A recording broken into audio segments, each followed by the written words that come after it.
A whisper of pleasure escaped my lips, a fleeting sound swallowed by the opulent silence of my bedroom.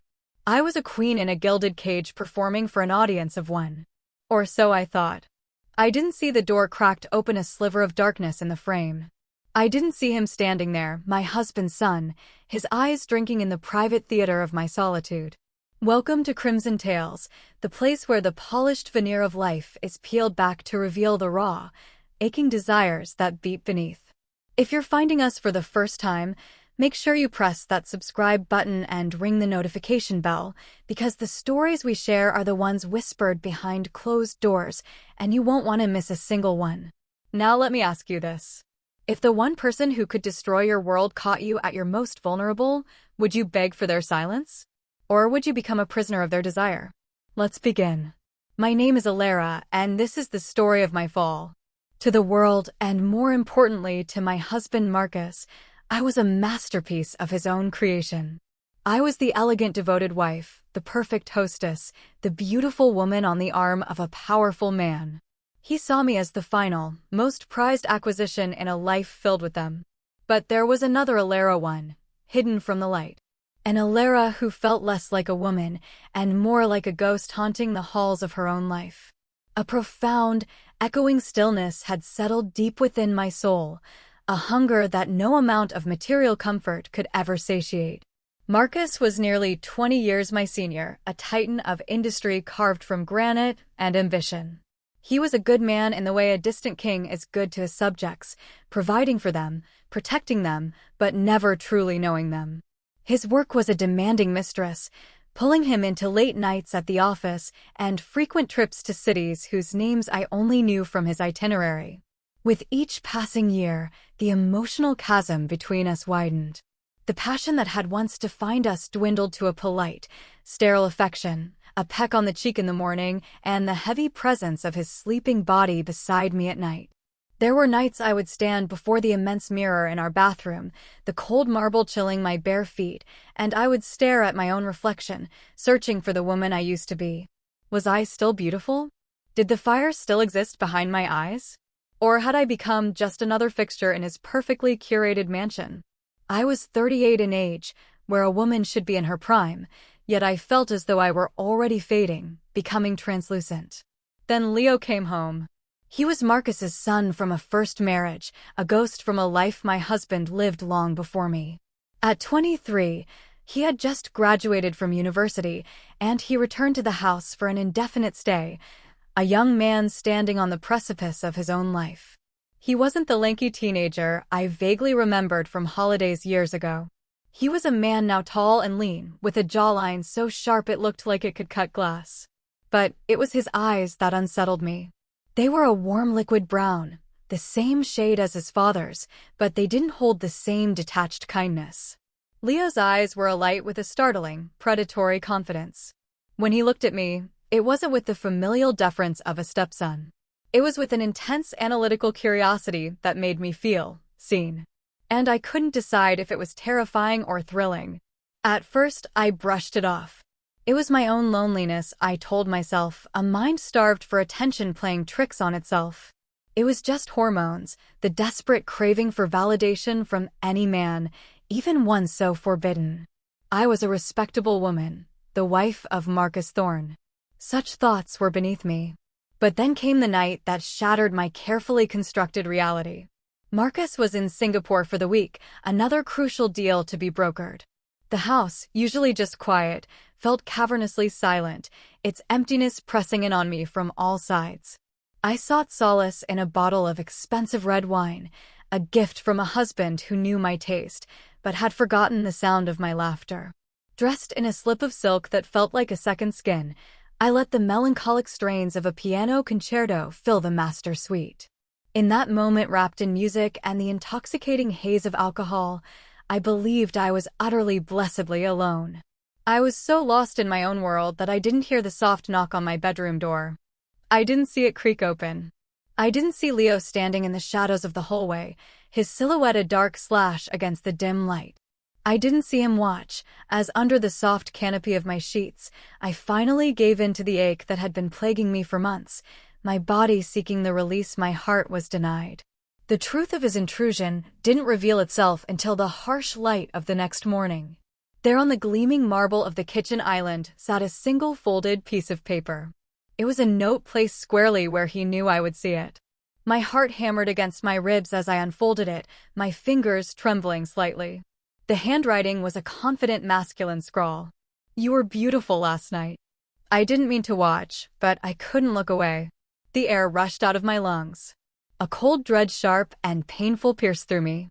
What had he seen? Every intimate detail. Every soft moan. Every secret moment I thought was mine and mine alone. The question echoed in my mind, a frantic, horrifying mantra. What did he want? I spent the rest of the day in a state of high alert, my every nerve ending screaming. I avoided him, mapping his movements through the house and ensuring I was always in another room. But Leo was not a man who shied away. He sought me out. At dinner, a strained affair, I'd insisted the cook prepare. He chose the seat directly beside me, his proximity a palpable force. As I reached for the salt, his fingers deliberately brushed against mine, a seemingly innocent touch that sent a jolt of electricity through my system. His gaze lingered on my face, on my lips, on the frantic pulse I could feel beating in my throat. He was stretching the moment, weaving it into something thick with unspoken meaning. "I never really saw you before, Alara." He whispered, his voice a low murmur, pitched just for me as Marcus called from his study to say he'd be working late again. But now I can't get the image out of my head. A shiver traced its way down my spine, a bizarre cocktail of emotions swirling in its wake. There was shame hot and suffocating. There was fear cold and sharp. But beneath it all, shamefully terrifyingly, there was a flicker of warmth. A treacherous, unwanted longing to be seen in such a way again. I knew I had to end it, to draw a line in the sand so firm it could never be crossed. This was a dangerous game, and I was out of my depth. But what happened next plunged me into the true depths of the nightmare. He found me in the library, a book lying unread in my lap. He didn't say a word. He simply pulled out his phone. He held it up, and on the screen was a video. It was me, reclining in the sanctuary of my own bed, my face a mask of ecstasy lost in a private world. And then I heard it, a soft, desperate whisper. It wasn't a name but a plea. "Please, just look at me." A plea meant for a phantom, for the husband who wasn't there. I didn't mean to record it, he said, his voice deceptively calm. But then I thought, maybe I should keep it. For myself. The world tilted on its axis. The air in my lungs turned to poison. "Delete it, Leo." I begged, my voice a strangled whisper. "Please." He smiled, a slow knowing smile that didn't reach his eyes. "I will," he said. "But I want something in return." He didn't ask for money. He didn't ask for me to keep his secret. He asked for something far more costly. He asked for one night. Just one night for him. Just one night, Alara. His voice echoed in my memory as I lay sleepless that night, staring into the oppressive darkness. "One night, and I'll delete the video right in front of you." He held the power of my destruction so casually in his hand, a fleeting digital file of a lonely woman seeking a moment of release. But to me, it was everything. It was my marriage, my reputation, my carefully constructed life. If Marcus ever saw that video, I couldn't bear the thought of the look in his eyes, not anger, but a deep, soul-crushing disappointment. I could already hear the tremor in his voice as he'd ask, "How could you, Alara?" And so, I found myself succumbing. I was a lamb walking willingly to the slaughter, choosing one sin to cover up another.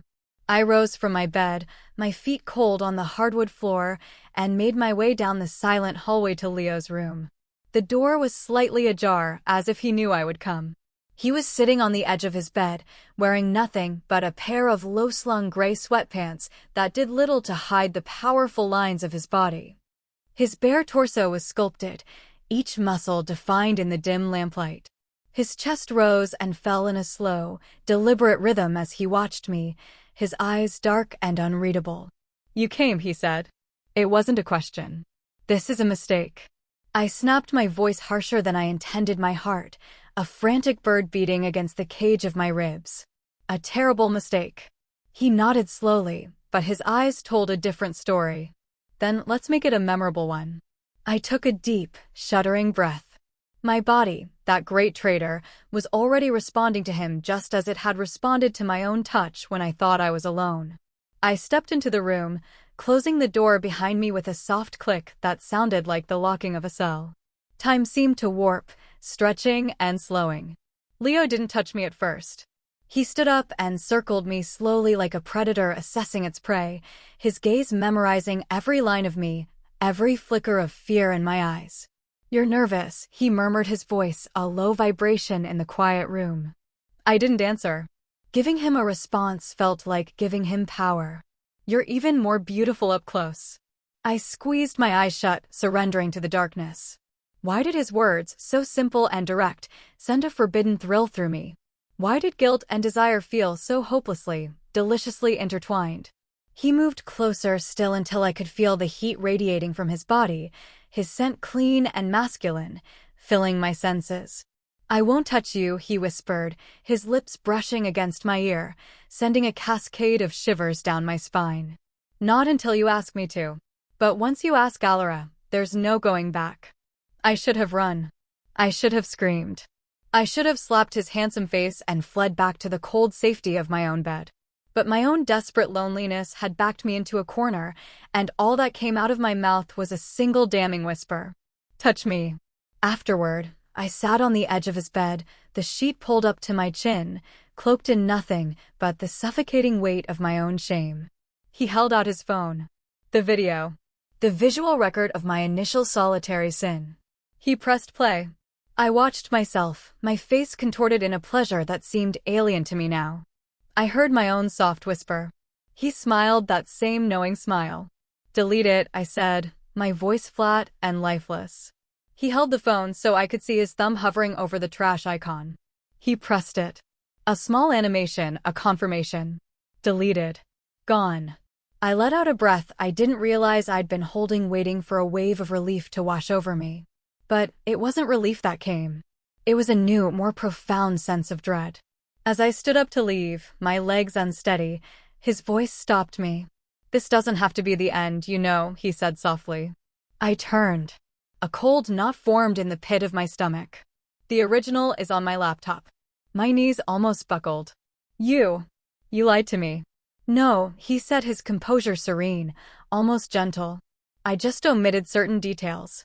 Now that I've had a taste, Alara, it only makes me want more." He moved towards me again, but didn't touch me this time. He didn't have to. You don't have to do anything you don't want to, but just know. Even if you say no, I can still press play. I had surrendered my body to protect a secret.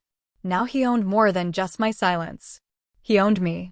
For days I existed in a fog, a ghost in my own home. I thought deleting the video from his phone would be the end, a neat if sordid conclusion. I was a fool. Leo fell silent. There were no more threats. No more late-night messages. Not even a flicker of that smug confidence as he sat across from me at the dinner table. He acted as if our night together had never happened. That silence was a more exquisite torture than his threats had ever been. It was a constant humming tension beneath the surface of our domestic life. I found myself watching him, my eyes drawn to him against my will. I'd see him lounging on the couch in the living room, shirtless, scrolling idly through his phone, and I knew he could feel my gaze on him. He was aware of his power, of the effect he had on me, and worse, he enjoyed it. Every glance was a storm of conflicting emotions, disgust, shame, and something else. Something I was loath to name, but felt with every beat of my heart. Longing. It repulsed me and thrilled me in equal measure. The charade was exhausting. I would lie in bed at night feeling Marcus' heavy arm draped over me, and I would feel nothing but a cold hollowness.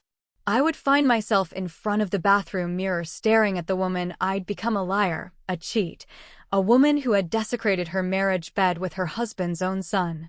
My fingers would tremble as I tried to fix my hair, to put on the mask of the serene, contented wife. One night as I was performing this ritual, my phone buzzed on the counter. A text message. It was him. "Meet me in the garage. 10 minutes. My heart began to pound a deafening rhythm against my ribs. I stared at the message, my mind a blank slate of panic. I didn't reply. I waited, holding my breath. 5 minutes passed. Then another message came through. I've just started watching the video. Thought you might want to join me? My hand clenched around the phone, my knuckles turning white. Without another thought, I slipped out of the master suite, my bare feet silent on the plush carpet. I was wearing only a thin silk robe, and the cool night air caressed my skin as I stepped outside, but my body was on fire with a toxic mix of anxiety and anticipation. The garage light was on, casting a sterile white glow into the darkness. I pushed the door open and stepped inside. He was leaning against Marcus's prized vintage workbench, a half-empty bottle of wine next to him, a glass of it in his hand. "You came," he said, a smirk playing on his lips. "I hate you," I whispered, the words tasting like ash in my mouth. "No you don't," he said, taking a step closer. "You hate that I make you feel something you thought was dead." He held the wine glass out to me. I didn't want it, but I took it anyway, my hand shaking so much that the red liquid sloshed against the crystal. For a moment we stood in silence. Then he turned and pressed a key on his laptop, which was open on the bench.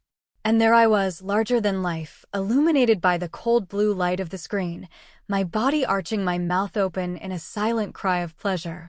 And this time, I could clearly hear the name I was whispering. His name. Leo. The wine glass slipped from my nerveless fingers and shattered on the concrete floor. "You said you deleted it?" I breathed, the sound barely audible. "I lied," he said, his voice as steady and cold as a surgeon's scalpel. "This is out of your hands now, Alara." I took a step back, my breath coming in ragged gasps. "I'll tell Marcus," I threatened, though the words felt hollow even to me. "I'll tell him everything." He didn't even flinch. "Go ahead," he said calmly. "Then you'll be the one to end it all. Your marriage. Your reputation. And you know what, I'll still win." He paused, letting the words hang in the air between us. As I started to turn away, his next words froze me in place. "Let me make you feel things your husband forgot how to." His voice was different now, softer, almost seductive. "You pretend to be happy, Alara, but I see it in your eyes. You flinch every time he touches you. You're starving for something real, something raw and consuming."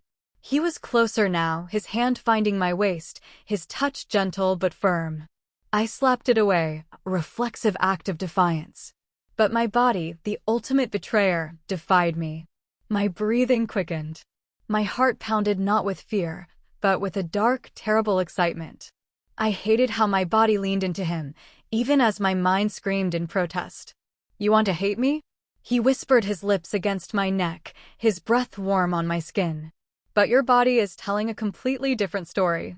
And then I was kissing him. It was a kiss born not of affection, but of desperation, rage, and a profound, bottomless self-loathing. We didn't make love. We consumed each other. There in the cold, sterile garage on his father's workbench, there was nothing romantic about it. It was raw, chaotic, and shameful. And in that moment, I felt more alive than I had in a decade. In the aftermath, I found myself sitting on the cold concrete floor, silent tears tracking paths through the makeup on my cheeks. He didn't say a word. He simply knelt beside me, his earlier aggression gone, and gently brushed the hair from my face. "You're a part of the secret now, too," he murmured. "It's yours to keep just as much as it is mine." That night, lying next to my sleeping husband, I felt the truth of those words. I was trapped. And the chaos was only just beginning. The morning after the garage, I couldn't look at myself in the mirror. The faint marks on my neck were like a brand, a visible sign of my sin. An ache deep in my muscles was a physical testament to our frenzied encounter. I stood under the scalding spray of the shower for a long time, trying to wash away the filth. But some stains are not on the skin. They are etched onto the soul. When I came downstairs, Marcus was already at the kitchen island, nursing his first cup of coffee, reading the financial news on his tablet. He smiled as I entered, a placid, unknowing smile that twisted the knife of my guilt deeper into my gut. "Good morning, darling," he murmured, his hand landing on the small of my back as I passed. I flinched. It was a tiny, almost imperceptible movement, but his smile faltered. "Is everything all right?" he asked, his brow furrowed with concern. "Just tired," I lied, forcing a laugh. "Didn't sleep well?" Across the room, Leo was lounging on the sofa, pretending to be absorbed in his phone. But I could feel his eyes on me, watching, observing. A tiny, possessive smile played on his lips. Later that afternoon, I found Marcus in our bedroom, standing by the window, his back to me. He was so still. "You're quiet today?" I said, my voice unnaturally bright. "Just thinking," he murmured, without turning. "About what work?" He turned then slowly, and his eyes searched my face. "About us," he said. A chill snaked down my spine. That evening, he tried. He opened a special bottle of wine-lit candles and put on the music we used to listen to when we were first falling in love. He kissed me with a tenderness and passion I hadn't felt from him in years. But as his hands roamed my body, I felt a profound, icy stillness inside me. His touch sparked no fire. It only served as a reminder of Leo's touch, of the stark, brutal contrast between the two. A reminder of how badly I had broken this. He pulled back his face, etched with hurt and confusion. "What is it, Alara? Are we okay?" "You feel a million miles away." I lied again. "We're fine," I whispered, pulling him into a hug. But as I held my husband, the man I had vowed to honor, my mind was filled with the memory of his son's breath on my neck and his whispered words. "You're a part of this secret now." I started trying to create distance from Leo. I ignored his texts. I made sure my bedroom door was locked at night. I tried to build a fortress of silence around myself. But he was not a man who liked being ignored. One evening, while Marcus was working late in his home office, I found a small package on the front porch. Inside was a single flash drive and a note. "For when you need to remember who you are now." My hands shook as I inserted the drive into my laptop. The video from the garage filled the screen. There was no sound, but my own shame roared in my ears. I slammed the lid shut, my breath catching in my throat. A floorboard creaked behind me. I spun around. Leo was leaning in the doorway, his arms crossed, his posture casual, almost lazy. "You've been quiet," he said. "Leave me alone," I hissed. He walked toward me, his steps slow, deliberate, predatory. "You miss it," he said softly. I hated the way my skin prickled at the sound of his voice, the way my heart hammered, the way my body had betrayed me again and again. "No," I said, my voice trembling. "It was a mistake, a disgusting mistake." He knelt in front of me, his fingers gently tucking a stray strand of hair behind my ear. "But it felt good, didn't it?"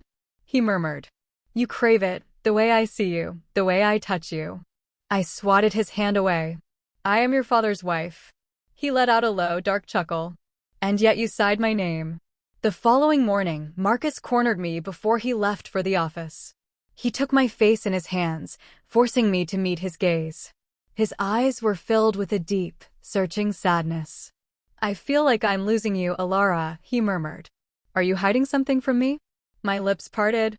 The confession was right there on the tip of my tongue. To tell him everything, to burn it all down and see what, if anything, remained in the ashes. But then I saw an image in my mind, Leo's triumphant smirk. The videos. The power he held. I forced a smile. "No," I lied. "There's nothing." The kitchen had always been my sanctuary. The heart of the home. Until the day it became the scene of the crime. I was reaching into the refrigerator when a voice whispered right behind my ear. "Thinking of me." I whirled around, my heart leaping into my throat. It was Leo. He had moved with a predator's silence.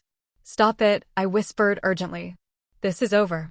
He just smiled, advancing on me, trapping me between his body and the cold steel of the refrigerator door. "You keep saying that," he murmured, his finger tracing a line of fire down my bare arm, "but your eyes tell a different story."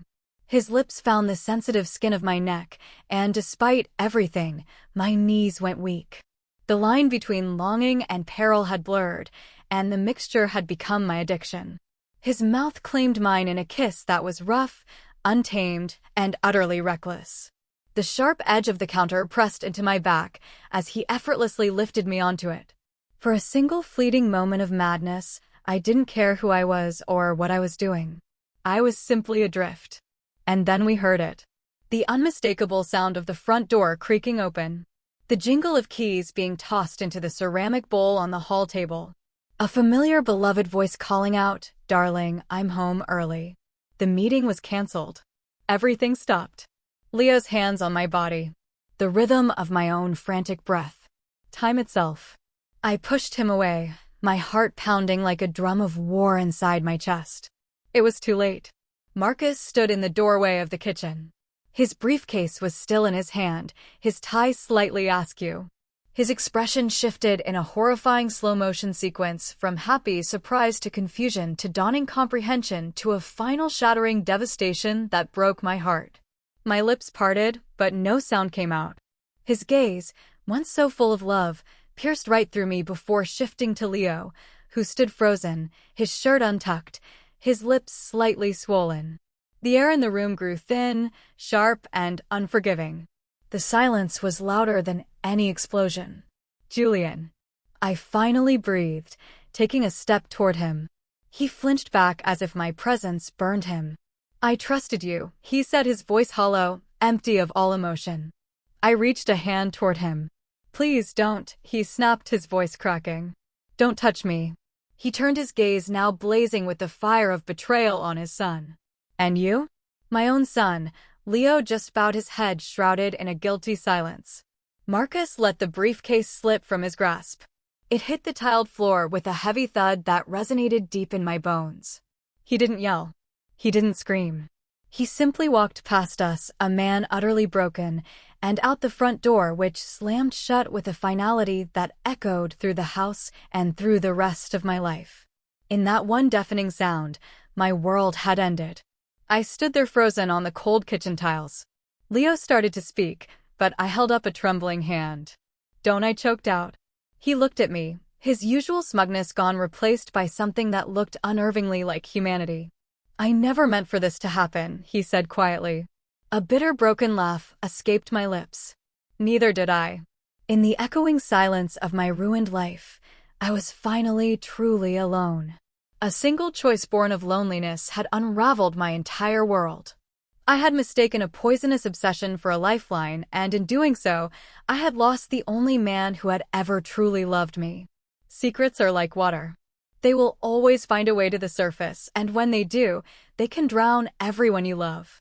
My gilded cage was now a tomb, and I was its only inhabitant.